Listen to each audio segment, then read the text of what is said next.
Hello students, this is our fourth lecture on direct and bending stresses, and today we will see very important concept, middle third rule for rectangular section. This is also called as kernel of section or core of section. This is generally applicable for cement concrete columns. We know that the cement concrete column or concrete is very strong in compression loading, but it is very weak in tensile loading. So we have to design column in such a way that there will be only compressive loads. There should be no tensile load. If tensile load produces, that column will fail very easily. The cement concrete column are very weak in tension, hence the load must be applied on this column in such a way that there is no tensile stress anywhere in the section. But when the eccentric load is acting on a column, it produces direct as well as bending stresses. The resultant stress at any point in a section is an algebraic sum of direct and bending stresses. We have solved some problem on this chapter. Here this is a third number problem. Here this is our direct stress and this is our bending stress. So after adding this force and this force, we get this maximum sigma max, and after adding this force and this force, we get this sigma minimum. So this is the sigma minimum and sigma maximum. These both are positive, hence these both are compressive in problem number 3. But if we see problem number 2, here after adding this direct force and bending force, or direct stress and bending stress, we get sigma max is equal to this 30 Newton per mm. This is compressive in nature, but after adding this direct force, which is this 12, and bending stress, this is minus 18. After adding this, we get sigma minimum minus 6, means in this case tensile force is generated. So this phase is in tension and this phase is in compression. As here tensile force is produced, this column will easily fail, and the production of this tensile force is depend upon location of this force. Means as this force or as this eccentricity increases, as this force move away from this axis, the production of this tensile force increases. So to avoid this production of this tensile force, we have to apply this force close as possible, close to this center. So to find out that limit, we use middle third rule. We know the formula for sigma minimum. It is a direct stress minus bending stress. So for no tension condition, sigma mean should be positive. Sigma mean should be positive. We know the formula for sigma mean is equal to sigma D minus sigma B. That is, this direct stress should be greater than or equal to sigma B. This direct stress should be greater or equal to sigma B.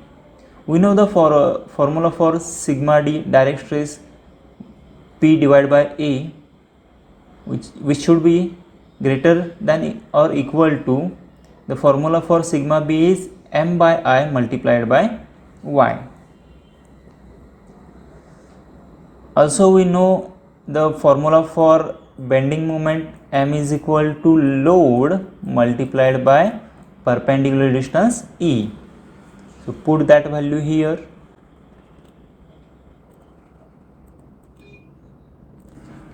So this P and this P get cancelled.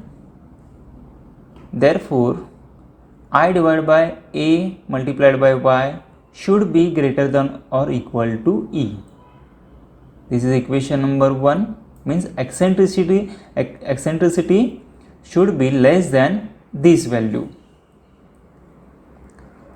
Now for rectangular section, we know the formula for moment of inertia about y-axis, dB cube divided by 12. Suppose this one is a rectangular section, this is y-axis, and we have applied force here. This is a D depth and this is a B. So area can be calculated, this D multiplied by B, and Y means extreme fiber distance from axis. This one and this one, these two are extreme fiber. So distance of extreme fiber from this axis, that means this distance. This total length is B. So half of B,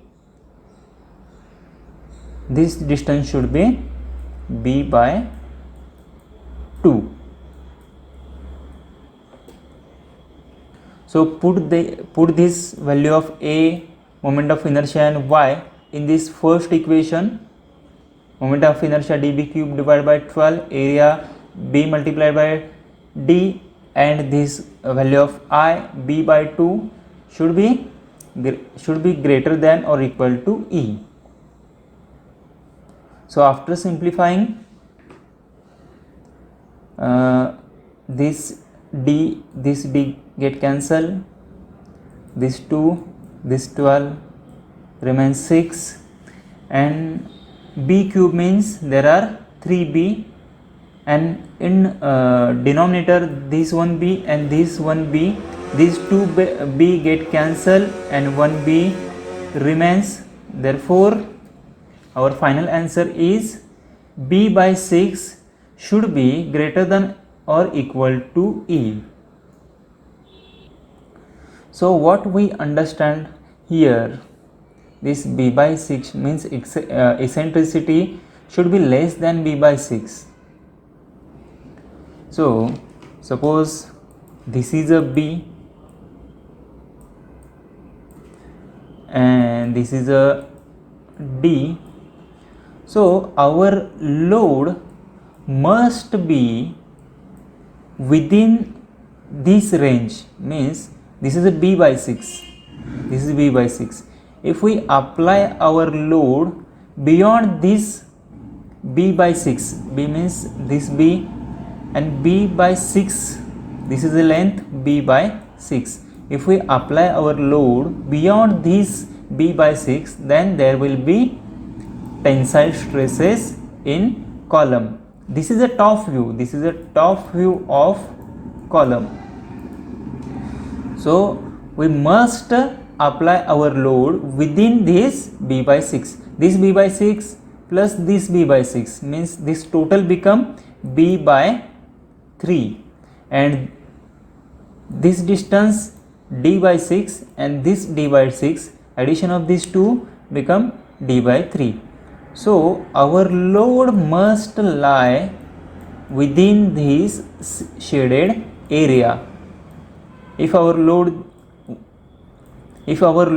is within this area, then there will not be any tensile stresses in column. So this is also called as middle third rule, or core of kernel or core of section.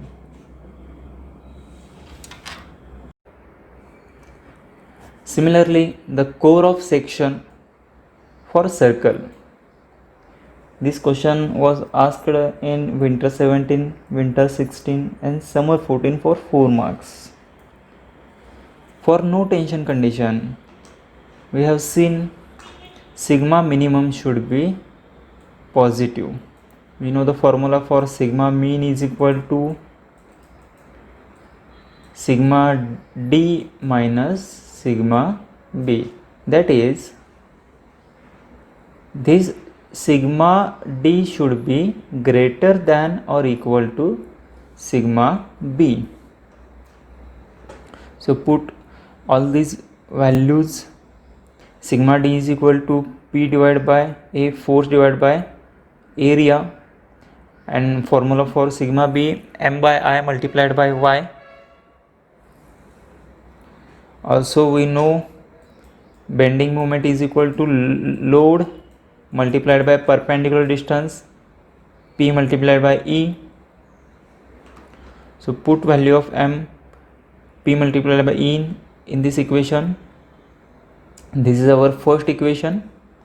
For circular section, we know the formula for moment of inertia, pi by 64 d raised to 4, and y extreme distance of extreme layer from axis is d by 2, and area of circular section is pi by 4 d square. So put all these values in this equation number 1.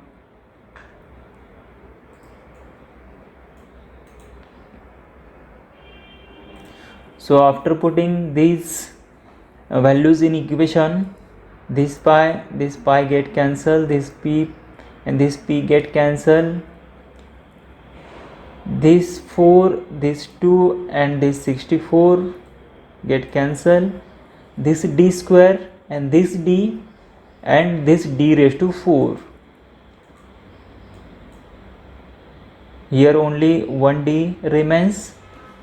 Therefore d by 8 should be greater than or equal to E. That means the eccentricity should be less than d by 8. Means if the diameter is d, then this d by 8, this distance d by 8 means our load must lie within this d by 8 radius. This d by 8 radius. For no tension condition, the load must lie within circle of radius d by 8. Next concept is stress distribution diagram in relation with direct and bending stresses. Suppose we have applied eccentric load on a column. This is a top view of column. We know the formula sigma max is equal to direct stress plus bending stress, and sigma minimum is equal to direct stress minus bending stress. So first case, stress distribution totally compressive, means sigma max and sigma mean, this both are positive. This condition will achieve only if direct stress is greater than bending stress. And second is stress distribution totally compressive and stresses on this phase are zero. This will achieve if direct stress is equal to bending stress. In that case, the sigma minimum will be 0, means there will be no stresses on this phase, and sigma max is positive, means compressive. And third one, stress distribution partly tensile and partly compressive. This condition will achieve if our direct stress is less than bending stress. In this case, sigma max will be positive, means compressive, and sigma minimum, this sigma minimum will be negative, means there will be tensile stress in this or in this phase here. So this condition is not desirable in case of concrete column.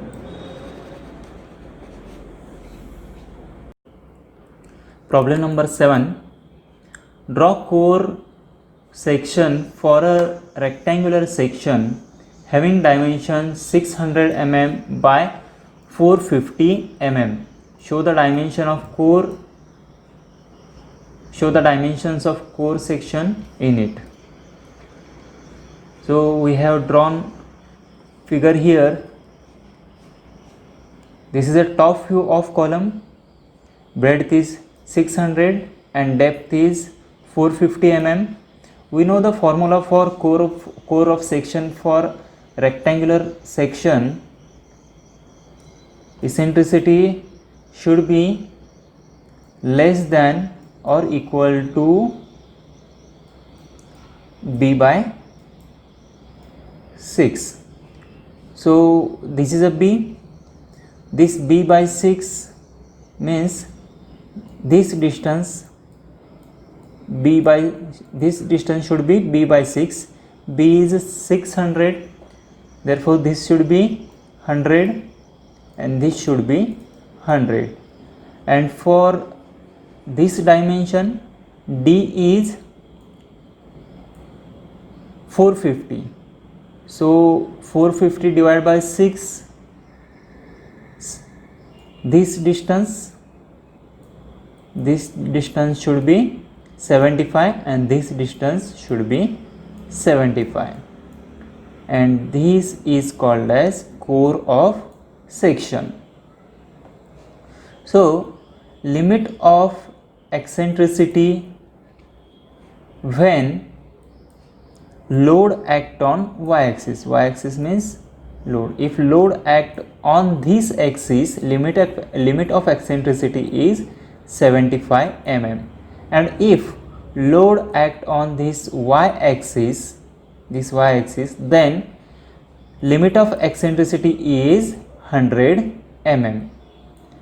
This question was for 4 marks.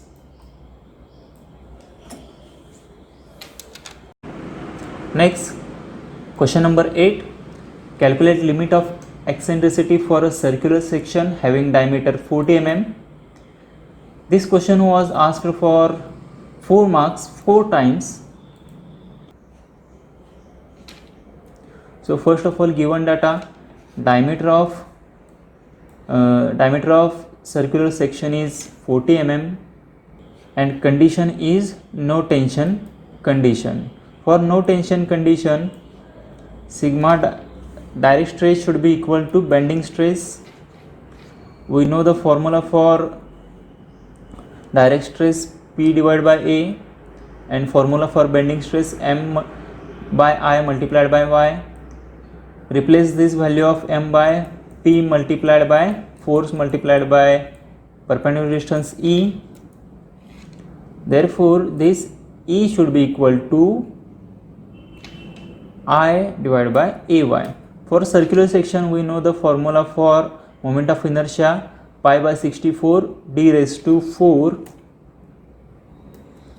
Put value of diameter in this equation. So we will get moment of inertia I is equal to 125.664 into 10 raised to 3 mm raised to 4. And we know the formula for area of circular section, pi by 4 d square. So put value of diameter, therefore A is equal to 1256.63 mm square. And extreme layer distance from axis d by 2, which is equal to 40 divided by 2, which is equal to 20 mm. So put all these values in this equation, therefore E is equal to 5 mm. Means limit of eccentricity. To avoid tension, we have to apply load within radius of 5 mm.